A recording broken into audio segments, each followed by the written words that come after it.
இந்த கள்ளச்சாராய சாவுக்கு முழு காரணம் ஏன்னா நான் 2-3 நாளா விசாரிச்சுட்டு தான் இன்னைக்கு வரேன்.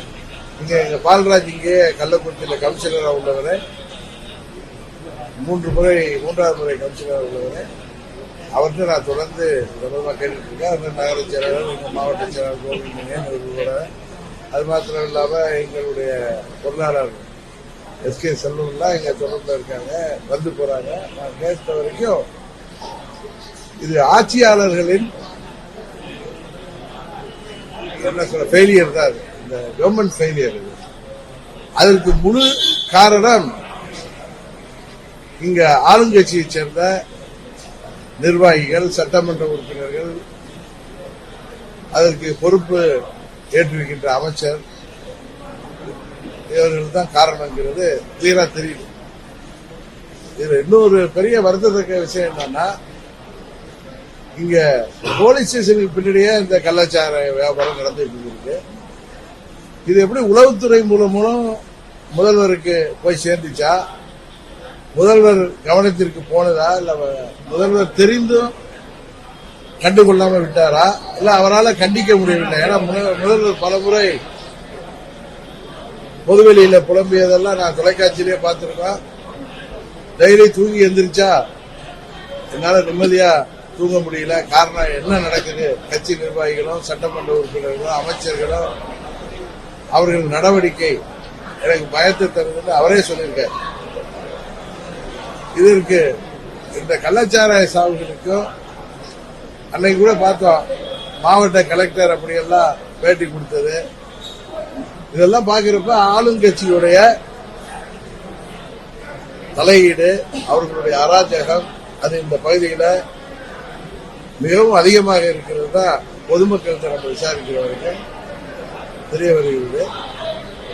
இந்த சட்டமன்ற உறுப்பினர்களாக இருப்பவர்கள், திமுக நிர்வாகிகளாக இருப்பவர்கள், இவர்கள் தான் இது போன்ற 57 உயிர்கள் இதுவரை போனதற்கு ஒரு காரணம். காவல்துறை செயல்பட விடாமல் அவர்களை தடுத்து வைத்திருந்தது இந்த திமுகவை சேர்ந்த நிர்வாகிகள் தான். அதனால முதலமைச்சர் இதற்கெல்லாம் பொறுப்பேற்று காரணங்கள் சொல்லாமல், அப்பொழுது இப்படி நடந்தது சொல்லாம, இனியாவது தமிழ்நாட்டில் இது போன்ற கள்ளச்சாராய சாவுகள் நடக்காமல் அவர் ஆட்சி பொறுப்பில் இருக்கிற வரைக்காவது தடுத்து நிறுத்த வேண்டும் என்பதுதான் தமிழ்நாட்டில் உள்ள அனைவரின் கோரிக்கை. இதுக்கு முதலமைச்சரும் அந்த துறையின் அமைச்சர் திரு முத்துசாமி அவர்களும் பொறுப்பேற்றுக் கொள்ள வேண்டும், ஒத்துக்கொள்ள வேண்டும்.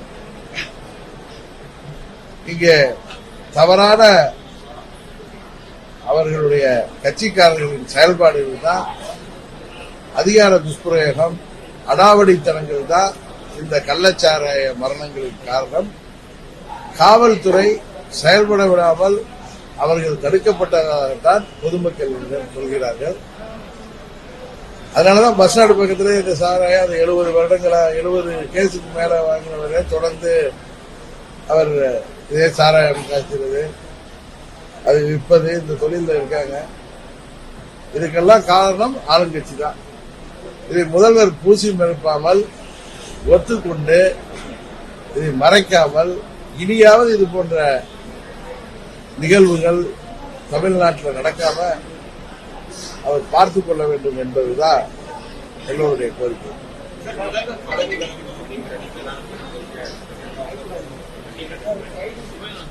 அதாவது முதல்வர் பதவி இதுக்கெல்லாம் பொறுப்பேற்று முதல்வரும் குறைந்தபட்சம் இந்த துறையின் அமைச்சராக இருக்கிற திரு முத்துசாமி அவர்கள் இதுக்கெல்லாம் பொறுப்பேற்று நாங்கள் தான் அதுக்கெல்லாம் காரணம், இனிமேல் மாதிரி நடக்காம நாங்கள் பார்த்துக் கொள்கிறோம்.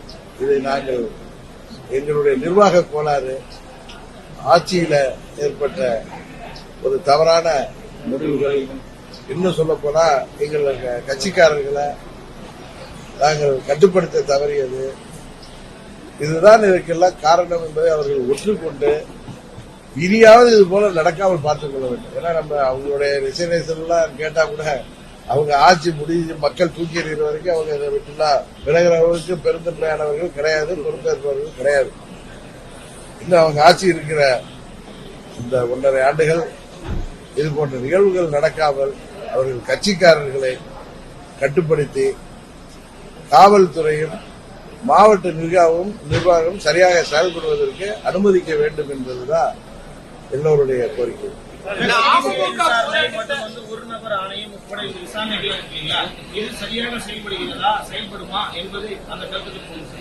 ஏற்கனவே பேரறிஞர் அண்ணா அவர்கள் முறை சொல்லியிருக்கிறது ஞாபகத்துக்கு வந்து அதே படிச்சனா ஆங்கிலேயர் ஆட்சி காலத்தில் இருக்கிறப்ப இந்தியா முழுவதும் மக்கள் போராட்டங்கள்லாம் நடத்துறப்ப அந்த போராட்டங்களில் உள்ள நியாயத்தை புரிஞ்சுக்கிட்டு அதே நேரத்தில் மக்கள் கோரிக்கையை நிறைவேற்றாமல் இருப்பதற்கோ அதை திசை திருப்பதற்கோ ஆங்கிலேயர்கள் நம்ம நாட்டை ஆட்சி செய்தப்ப இது போன்ற விசாரணை கமிஷன்களை ஆரம்பிச்சு தற்காலிகமா மக்களை அமைதிப்படுத்துவாங்க.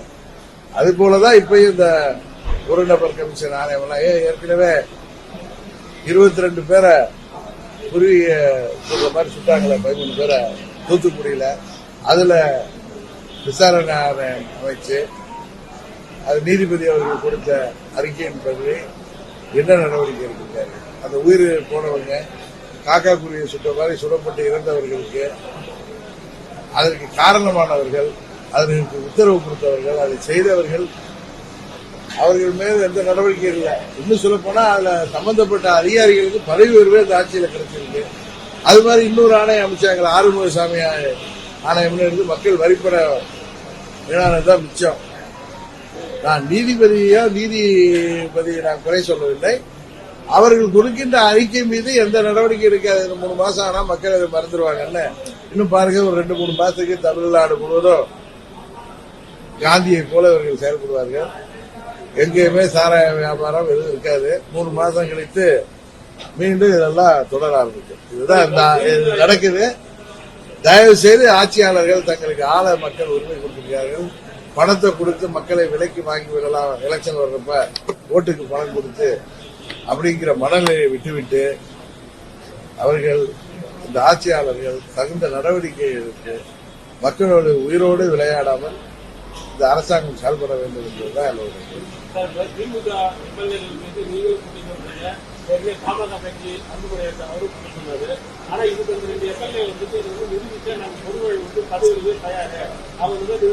அதாவது ஆளுங்கட்சி சட்டமன்ற உறுப்பினர்கள், மாவட்ட செயலாளர்கள், மற்ற நிர்வாகிகள் இவங்க தான் காரணம் பொதுமக்களே சொல்றாங்க.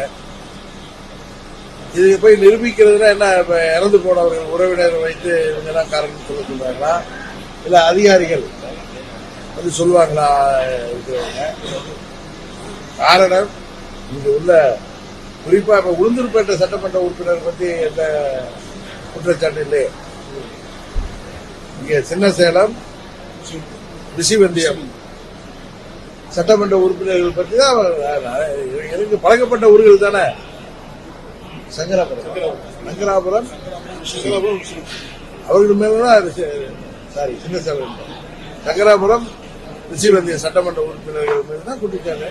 திரு டாக்டர் அன்புமணி ராமதாஸ் சொன்ன குற்றச்சாட்டு தான் மக்கள் சொல்றதுதான் அவரும் சொல்லியிருக்காரு.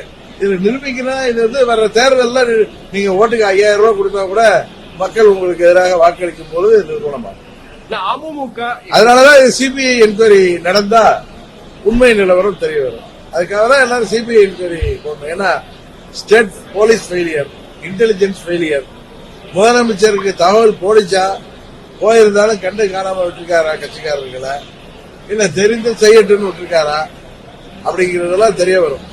இது வந்து போலீஸ் ஸ்டேஷன் பக்கத்துல சாராயம் வித்தாங்கிறது, கள்ளச்சாராயம் வித்ததும் ஊரறிந்த ரகசியமா இருக்கிறப்ப இது என்ன நிறுவனம் செய்யணும்? இது சிபிஐ என்கொயரி விட்டா போட்டா இது வந்து நிறுவனம். சிபிஐ என்கொயரி தான் அதுக்கு ஒரு சரியான நடவடிக்கையா இருக்க முடியும். அதுதான் அது சிபிஐ என்கொயரி பண்ணி குற்றவாளிகள் மீது நடவடிக்கை எடுக்கும்போது தமிழ்நாடு முழுவதும் இதுபோல கள்ளச்சாராயம் விற்பவர்கள், அவர்களுக்கு உடந்தையாக இருக்கிற அரசியல்வாதிகள் வருங்காலத்திலாவது திருந்துவார்கள். அதுக்கான ஒரு நடவடிக்கையாக இதை வந்து சிபிஐ இந்த விசாரணையை கொடுக்க வேண்டும் என்பதுதான் நியாயமாக இருக்கு.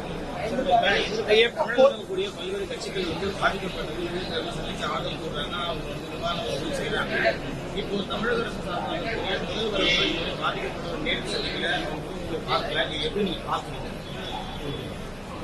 முதல்வருக்கு மனதில் அச்சம் இருக்கும், அதான் காரணம். இல்லாட்டி 57 பேர் இறந்திருக்க, இன்னும் பல பேர் கவலைக்கிடமா இருக்கிறப்ப அவர்களுக்கு நிவாரணம் அறிவித்தால் போதும், அந்த வீடுகளுக்கு 10 லட்சம் கொடுக்கிறோம், இறந்து போன குடும்பங்கள் வாயை அடைத்து விட்டவர்கள் மாதிரி தான் அவருடைய செயல்பாடு இருக்கு.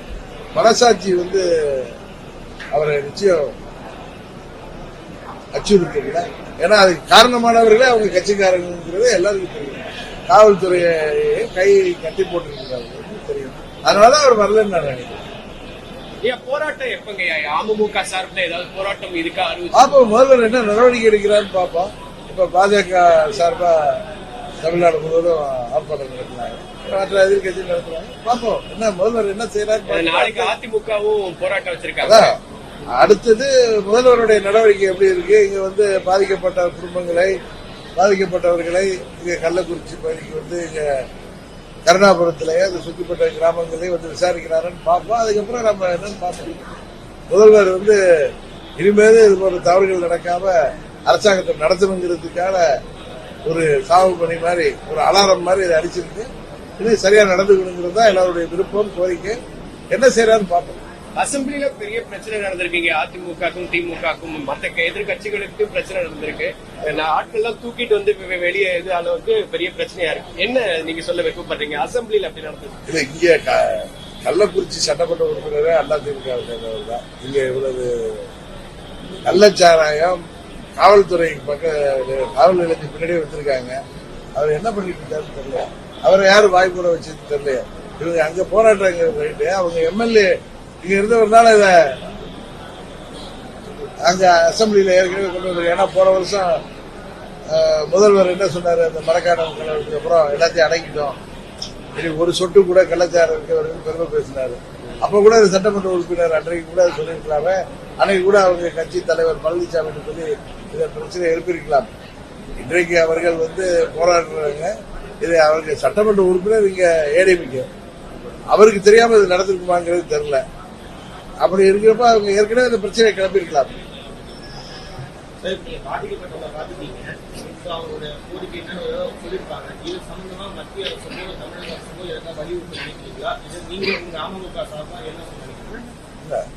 இன்றைக்கு அரசாங்கம் அவர்களுக்கு நிவாரணம் எல்லாம் வழங்கியிருக்காங்க. அதே நேரத்தில் இந்த 10 லட்சம் அப்படின்னா அறிவிச்சது இன்னும் மக்கள் மத்தியில வேற சில கேள்விகளே இருக்குது. இது ஒரு தவறான முன்னுதாரணமும் போயிடக்கூடாது அப்படின்னு பல பேர் சொல்றாங்க. விவசாயிகள் விவசாய கடன் அடைக்க முடியாம, தண்ணீர் இல்லாம விவசாயிகள் தற்கொலை, விவசாயிகள் மரணத்துக்கு அதை அரசாங்கம் செய்யாம செய்கிறது தவறான முன்னுதாரணத்தையும், தங்கள் தவறை மறப்பதற்காக 10 லட்சம் அப்படின்னா அறிவிக்கிறது தவறான முன்னுதாரணமாகவும் வருங்காலத்தில் அமைந்து விடாம இந்த கள்ளச்சாராய விற்பனையை ஊக்குவிப்பது போன்ற ஒரு செயலா இருந்துடாம அரசாங்கம் கவனமாக செயல்படும். மேகதாது விஷயம் என்னங்க நினைக்கிறீங்க? இப்ப அணை கட்ட போறதா சொல்லி இவங்களும் சொல்லி அணையை கட்ட விடாமல் தடுக்க வேண்டியது தமிழ்நாடு அரசாங்கம், மத்திய அரசாங்கத்தின் கடமை. உச்சநீதிமன்ற தீர்ப்புப்படி கர்நாடக அரசாங்கம் நடந்து கொள்ள வேண்டும். அதற்கு தமிழக அரசாங்கம் முழு முயற்சியில செய்ய வேண்டும்.